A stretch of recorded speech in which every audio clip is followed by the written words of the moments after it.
1 Kings chapter 13. The man of God from Judah. By the word of the Lord, a man of God came from Judah to Bethel. As Jeroboam was standing by the altar to make an offering, he cried out against the altar by the word of the Lord, O altar, altar, this is what the Lord says. A son named Josiah will be born to the house of David. On you he will sacrifice the priests on the high places, who now make offerings here, and human bones will be burned on you. That same day the man of God gave a sign. This is the sign the Lord has declared. The altar will be split apart, and the ashes on it will be poured out. When King Jeroboam heard what the man of God cried out against the altar at Bethel, he stretched out his hand from the altar and said, Seize him.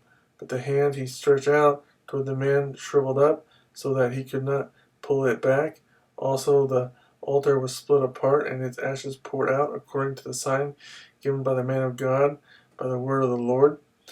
Then the king said to the man of God, Intercede with the Lord your God, and pray for me, that my hand may be restored. So the man of God interceded with the Lord, and the king's hand was restored and became as it was before. The king said to the man of God, Come home with me and have something to eat, and I will give you a gift. But the man of God answered the king, Even if you were to give me half your possessions, I would not go with you, nor would I eat bread or drink water here. For I was commanded by the word of the Lord, You must not eat bread or drink water, or return by the way you came.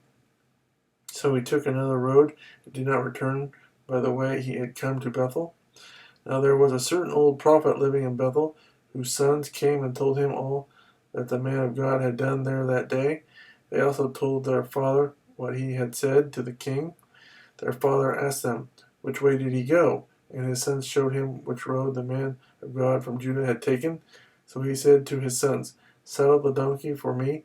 And when they had saddled the donkey for him, he mounted it and rode after the man of God. He found him sitting under an oak tree and asked, Are you the man of God who came from Judah? I am, he replied.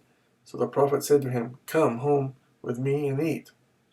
The man of God said, I cannot turn back and go with you, nor can I eat bread or drink water with you in this place. I have been told by the word of the Lord, You must not eat bread or drink water there, or return by the way you came. The old prophet answered, I too am a prophet, as you are. And an angel said to me by the word of the Lord, Bring him back with you to your house, so that he may eat bread and drink water. But he was lying to him. So the man of God returned with him and ate and drank in his house. While they were sitting at the table, the word of the Lord came to the old prophet who had brought him back. He cried out to the man of God who had come from Judah, This is what the Lord says. You have defied the word of the Lord and have not kept the command the Lord your God gave you. You came back and ate bread and drank water in the place where he told you not to eat or drink. Therefore your body will not be buried in the tomb of your fathers.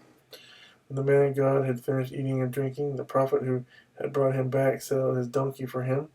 As he went on his way, a lion met him on the road and killed him, and his body was thrown down on the road, with both the donkey and the lion standing beside it. Some people who passed by saw the body thrown down there, with the lion standing beside the body, and they went and reported it in the city where the old prophet lived. When the prophet who had brought him back from his journey heard of it, he said, It is the man of God who defied the word of the Lord. The Lord has given him over to the lion, which has mauled him and killed him, as the word of the Lord had warned him. The prophet said to his sons, Saddle the donkey for me, and they did so. Then he went out and found the body thrown down on the road, with the donkey and the lion standing beside it.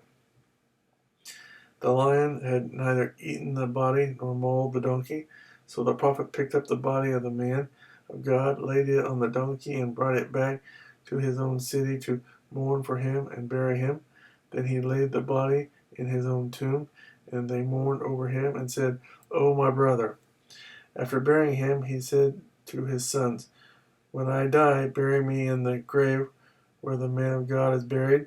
Lay my bones beside his bones, for the message he declared by the word of the Lord against the altar in Bethel and against all the shrines on the high places in the towns of Samaria will certainly come true. Even after this, Jeroboam did not change his evil ways, but once more appointed priests for the high places from all sorts of people. Anyone who wanted to become a priest, he consecrated for the high places. This was the sin of the house of Jeroboam that led to its downfall and to its destruction from the face of the earth.